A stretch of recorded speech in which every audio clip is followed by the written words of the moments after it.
The weather's been pretty bad. There's a large power outage, and we want to make sure our citizens are safe.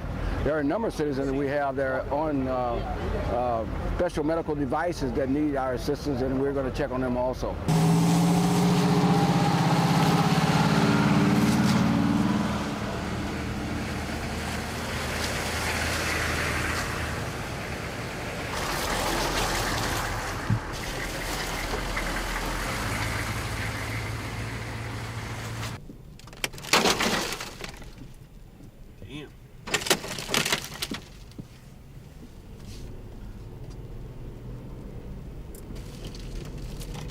Okay.